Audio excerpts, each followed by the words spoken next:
নানা প্রতিবন্ধকতা দূরে সরিয়ে স্বাবলম্বী হচ্ছেন পাহাড়ের নারী। চাকরি না করেও হচ্ছেন সফল উদ্যোক্তা, হচ্ছেন আত্মনির্ভরশীল।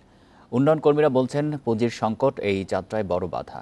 তবে এই সমস্যা কাটাতে নানা প্রকল্পের আওতায় প্রশিক্ষণ ও প্রণোদনা দিচ্ছে অধিদপ্তর।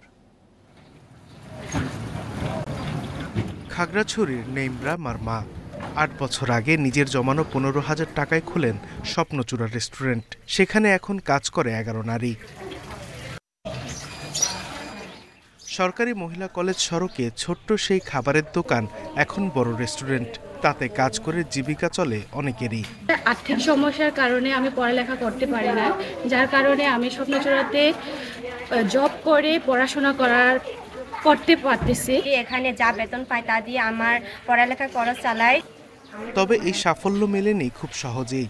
নানা বাধা পেরিয়ে মাসে ১০,০০০ টাকার মুনাফা আজকে দাঁড়িয়েছে ৩ থেকে ৩.৫ লাখে। ১০,০০০ টাকার লোন নিয়ে শুরু করেছি।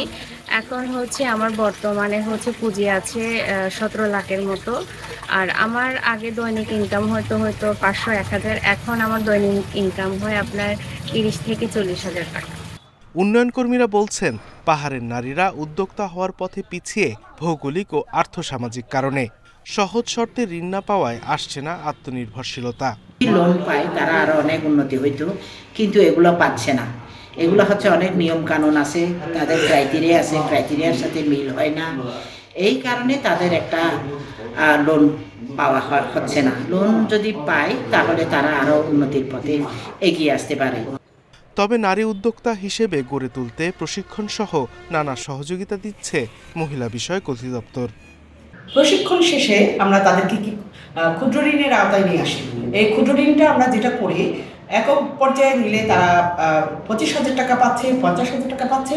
তবে ওরা যদি গ্রুপ হিসেবে নেয় সেক্ষেত্রে আমরা ২ লক্ষ টাকা পর্যন্ত তাদেরকে দিতে পারি। তারা বলছে, পর্যাপ্ত প্রশিক্ষণ ও সহজ শর্তে ঋণ পেলে সফল উদ্যোক্তা হতে পারেন পাহাড়ের নারী। Independent news. আর নয় ভয়, এখনই সময়। ৫০টিরও বেশি কোর্স করুন একদম ফ্রিতে। আজই রেজিস্ট্রেশন করে এগিয়ে যান স্বপ্ন পূরণের পথে। ভিট কনফিডেন্স একাডেমি।